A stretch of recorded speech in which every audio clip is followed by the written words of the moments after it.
پچھلی ایک ویڈیو میں آپ کو بتایا تھا کہ جو ہی ضمنی الیکشن ہو جائیں گے 21 تاریخ کو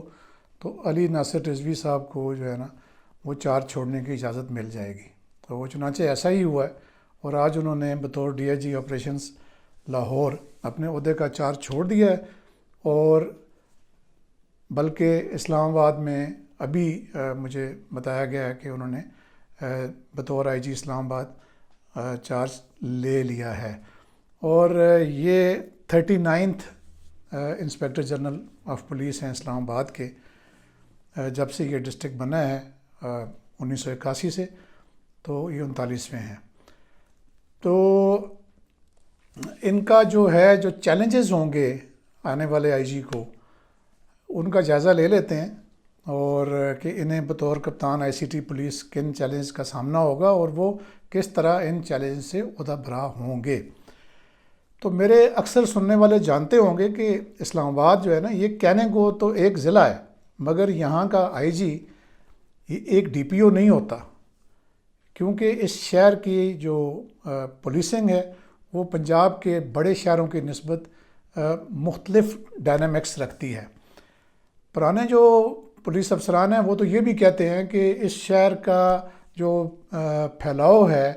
وہ پنجاب کے بہت سارے اضلاع سے بہت ہی کم ہے، مگر اس کی جو گہرائی ہے وہ سمندر سے زیادہ ہے، اور پھر یہاں کے جو چیلنجز ہیں وہ وقت کے ساتھ ساتھ تبدیل بھی ہوتے رہے ہیں، اور پھر آپ کو یہ بھی پتہ ہے کہ اس شہر کی جو ڈیموگرافی ہے وہ بھی اوور دا ایئرز بدلتی رہی ہے۔ تو جو اس شہر کا سب سے بڑا چیلنج اس شہر کا شہر اقتدار ہونا ہے۔ آئی جی کے شہریوں میں ایک عام شہری سے لے کر ملک کا صدر، ملک کا prime minister, speaker, chairman senate, تمام وفاقی وزراء، سینٹ اور نیشنل اسمبلی کے تمام اراکین، اور جو فیڈرل سیکرٹریز ہیں، پھر عدالت عظمیٰ اور عدالت عالیہ کے تمام ججز،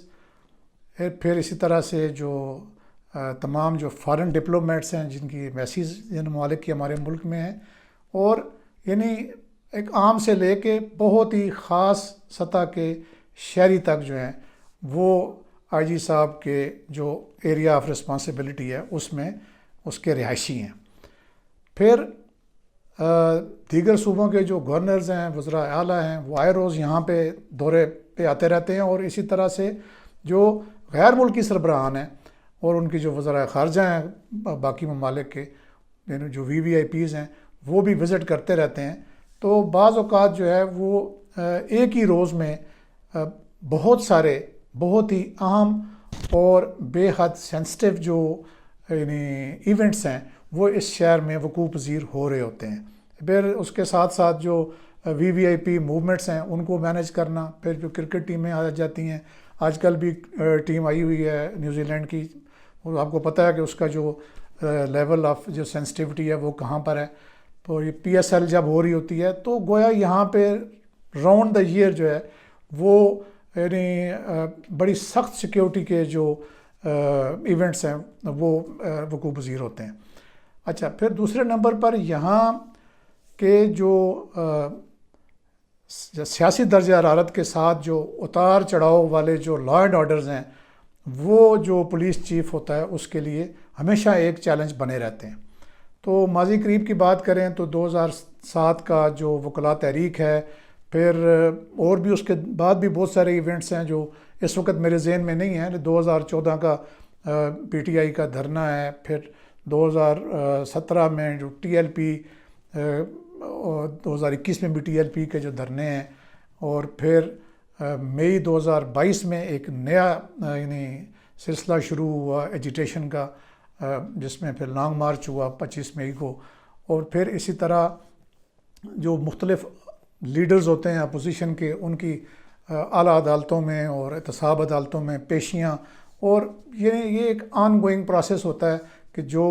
بزی رکھتا ہے، اور جو ہر وقت یہ چیلنج درپیش ہوتا ہے کہ ان ایونٹس پہ خاص کر جو سیکیورٹی ہے اور جو لوگوں کی جان و مال ہے اس کے تحفظ کا۔ اچھا، ہو سکتا ہے کہ جو موجودہ حالات جو ہیں وہ ابھی اس وقت سیاسی حالات سٹیبل ہیں، اور جو لا اینڈ آرڈر کے اس طرح کے مواقع نہ آئیں جن کا میں نے ذکر کیا ہے، لیکن یہ کسی وقت بھی پیش آ سکتے ہیں۔ مجھے اب یہ بات کرتے ہوئے نا 2007 کا جو وکلاء مارچ ہے وہ ایک دم سے ذہن میں آ گیا ہے کہ اس وقت پھر ایک بڑے اس جو وکیلوں کی یہ تحریک تھی اس کو کنٹرول کرنے کے لیے بڑے ایک ڈائنامک آفیسر تھے سید مروت علی شاہ، انہیں آئی جی اسلام آباد لگایا گیا، اور وہ اس سے پہلے جو ہے وہ سی پی او پنڈی تھے یا ایس ایس پی پنڈی تھے، شاید اس وقت سی پی او کا عہدہ نہیں نکلا تھا۔ تو بہرحال ان کا جو عرصہ تعیناتی ہے وہ صرف 6 دن ہے۔ میں سمجھتا ہوں کہ ان کا جو وہ ہے یعنی کیریئر ہے وہ یہاں کی پوسٹنگ نے ختم کر دیا۔ اچھا، پھر یعنی اس میں ان پہ الزام لگا تھا کہ انہوں نے وکیلوں کو لاٹھیوں سے خود مارا ہے، اور بہرحال اس وقت کے جو پریزیڈنٹ تھے پرویز مشرف، ان کی جو ذاتی آشیرواد حاصل ہونے کے باوجود انہیں ہٹانا پڑ گیا تھا۔ پھر اسی طرح سے مولانا اعظم طارق کا جو مرڈر ہوا تھا اسلام آباد میں، اس کی وجہ سے جو لا اینڈ آرڈر کی سچویشن بنی، پرتشدد ہجوم نے یہاں کی میلوڈی مارکیٹ میں ایک سینما اور کچھ دکانیں نظر آتش کر دی تھیں، تو تب بھی ایک انتہائی شریف النفس جو ہمارے انسپیکٹر جنرل ہیں اور اس وقت کے جو ایس ایس پی اسلام آباد تھے، ان کو یعنی ہٹانا پڑا۔ پھر یہ میں ایک جیسے کہتے ہیں نا کہ ذہن میں ایک چیز آ جاتی ہے۔ پھر اسی طریقے سے یہی 2007 میں جب اس وقت کے جو چیف جسٹس کو روکنے کی پاداش میں پھر ہمارے اس وقت کے جو آئی جی تھے اور ان کے ساتھ جو ایس ایس پی تھے، ان کو اور چند دیگر جو ہمارے آفیسرز ہیں ان کو توہین عدالت کے جرم میں پھر جیل میں بھی رہنا پڑا۔ تو یعنی یہ بتانے کا مقصد نئے آئی جی صاحب کو جو آنے والے ہیں ان کو کوئی ڈرانا نہیں ہے، اور نہ ہی کوئی اس طرح کی کوئی میں چاہتا ہوں، میں صرف بتا رہا ہوں کہ اس جو شہر کی جو گہرائی ہے اس پوائنٹ کو میں ایکسپلین کر رہا ہوں۔ تو یعنی یہ ہمیشہ سے یہاں کا جو لا اینڈ آرڈر ہے وہ انتہائی بڑا چیلنج رہا ہے۔ اور پھر جیسا کہ میں نے آپ سے بات کی تھی کہ اس شہر کی جو ڈیموگرافک صورتحال ہے وہ خاص کر جب یہ سوات میں آپریشن ہوا فوج کا، تو اس میں پھر جو انٹرنل ڈسپلیسمنٹ ہوئی، اس کی وجہ سے بہت سارے لوگ جو ہیں نا وہ بڑی تیزی سے اس شہر میں آ کے آباد ہونا شروع ہوئے، پھر جس سے کہ یہاں پہ جو آبادی کی جو مشروم گروتھ ہے اس نے جو اس شہر کا جو امن و امان ہے وہ اس کے لیے بہت بڑے مسائل پیدا کر دیے۔ پھر اسی طرح یہ بھی بتاتا چلوں کہ جو یہاں کی جو 12 یا 13 ہزار پر مشتمل جو پولیس وہ فورس ہے، اس کا جو کلچر ہے وہ پنجاب کا کلچر نہیں ہے۔ یعنی پنجاب کا جو پولیس کلچر ہے وہ میں آپ کو کیسے ایکسپلین کروں کہ یعنی میں کہوں کہ کے پی سے بہت مختلف ہے، بلوچستان سے بہت مختلف ہے، سندھ سے بہت مختلف ہے، یعنی اچھا ہونے کے لحاظ سے بھی مختلف ہے اور خراب ہونے کے لحاظ سے بھی۔ میں یہاں بات کر رہا ہوں کہ جو وہاں پہ ایک سینئر لیول پہ جو گالی گلوچ کا جو کلچر عام ہے، وہ یہاں لوگ اس لیے تسلیم نہیں کرتے کہ یہاں پہ چاروں صوبوں کے لوگوں کی یہاں پہ نمائندگی ہے۔ یہاں کی پولیس فورس ایک گلدستہ ٹائپ ہے، اس میں کے پی کے لوگ بھی ہیں، اس میں پنجاب کے لوگ بھی ہیں، کشمیر کے لوگ، اور مختلف تمام پاکستان کے جو علاقے ہیں وہاں کے جو علاقائی لحاظ سے جو ان کا کوٹہ ہے اس کے مطابق یہاں پہ بھرتی ہوتے ہیں۔ تو وہ یعنی پیار محبت سے کام کرنے والے لوگ ہیں، اور ان کو قانونی طور پر ہی جو اچھا منتظم ہے اس کے لیے چلانا ممکن ہوتا ہے۔ گالیاں دے کے یا اس طریقے سے وہ پھر جو مائنڈ سیٹ جو لے کے یہاں پہ آیا جاتا ہے پنجاب سے، وہ یہاں پہ کامیاب نہیں ہوتا۔ بہرحال یہ میرے اپنے تجربات ہیں، اب کسی بھی آفیسر کا جو مائنڈ سیٹ ہے اس کو تو چینج نہیں کیا جا سکتا، یہ ایک چیلنج ہوگا، اس لیے میں نے اس کا ذکر کر دیا ہے۔ تو آپ سب کو پتہ ہے کہ چیلنجز تو بہت ہیں،